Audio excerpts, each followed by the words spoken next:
My name is Daniel. I'm a person in long-term recovery. Um, on July 20th will be 17 years. But before I got to this point, um, in the early 70s is when I started my first drink and my first cigarette in a friend's basement across the street from me. I was between the ages of 12 and 13. And I started that because of the things that I was going through in the house that I lived in. Um, the anger, the confusion, the lack of love, and the multiple beatings that I went through. And I was 12 years old, and I remember I got tired of my father beating me, and I tried to fight him back, and that was the worst thing that I had ever done. So I was primed at that time to do anything that would make me feel better about myself. And when I was offered a drink, hit a vodka and a Marlboro cigarette, and this was in '73, I was off to the races. The next thing I knew, I was introduced to Mexican weed, and it just made me feel anything but the pain that I was feeling. And that became my new normal. I used, in the 70s, I used so many different drugs, acids, so many different acids. I used so many different types of marijuana, in which I do recognize now that every marijuana that I used was named after somebody else's country but America. And I used to make me feel anything, to make me feel less angry, to make me feel less hurt. By the end of the 70s, I was doing cocaine. I was doing crystal meth. I was introduced to crystal meth. I won't forget that. That really set me off, because I had did different types of pills, black beauties, rainbows, and then I found cocaine. I found meth, and I loved it. I really loved it. By 81, I won't forget that I had to add on some more. So by 81, I freebased for the first time. And it was different because you had to cook it up with baking soda and water in the test tube and bring it back in a hanger. And this was so different. And I liked it. But yet I could just put that down and walk away. And then the next thing, I moved to Philly, and I found some stuff in Philly. It was called crank. You had to put a plate in the freezer, freeze the plate in order to put it on the plate and snort it. And then once you snort it, it just felt like I felt like the back of my head was going to blow off. But yet it was something that kept me up for days. And I didn't, at that time, my life had been, I had to use every day. I had to just add on. It was, you wake up, go to bed.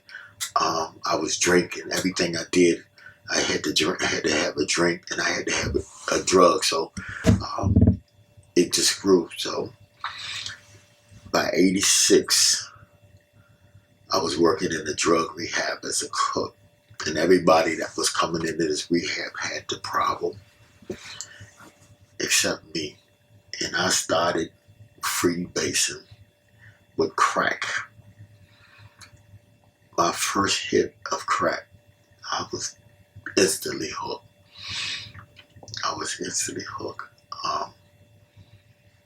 I lost, within months, everything that I had, just about.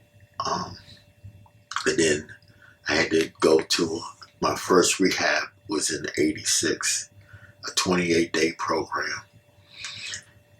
In the first day out of that program, I right back to using it and found something else to sell in order to facilitate my high. And then that lasted it lasted for 4 years, me smoking crack. That really became my drug of choice. But also too, I started snorting heroin, which at the time it was called Billy, in order to get my nerves together, because crack had destroyed my nervous system. And so I would do that. And this was, I had stole from my mother, I stole from other people, and that's what I did. By 88, my drug addiction, it took me to another treatment center called the Phoenix House, which was in Arlington, which was a 90-day program. I didn't work no program when I was in there. I didn't really seek help. I was just gearing up to go back out. And as soon as I left out of there, I went back to using. And my drug addiction lasted that time all the way to 2007, when a friend said to me, he was dying of cancer, and he said to me, man, promise me one thing. He said, promise me that you're going to get your life together. That's what he said to me. And I promised him. At that time, I was snorting morphine pills and smoking weed every day. And when I promised him that I was going to get my life together, it was July 19th was the last day that I used anything. July 20th was the day that I started a road to finding out who the hell I was, because throughout this whole process, which lasted 34 years, I didn't know who I was. But I knew, I didn't want to be, I wanted to be who I had an idea of, because I had experienced so many different things. And most important is I had experienced a lengthy resume of drugs, but I just knew I wasn't who I had in my mind that I wanted to be. There was a lot of different groups in the 70s that I seen, and I had attached myself to some of the songs that they had made, Earth, Wind and Fire,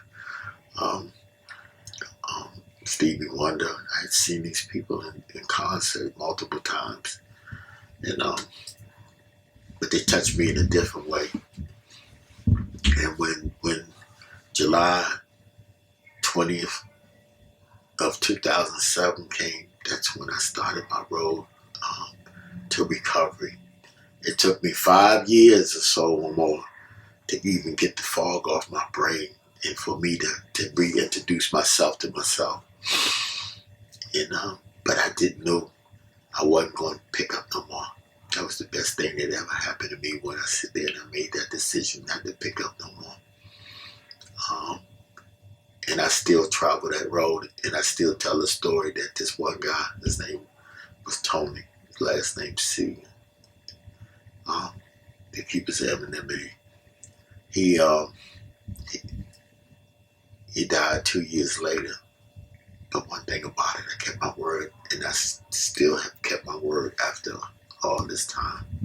And so as of July 20th of 2024, I will be celebrating 17 years of uninterrupted sobriety. Thank you.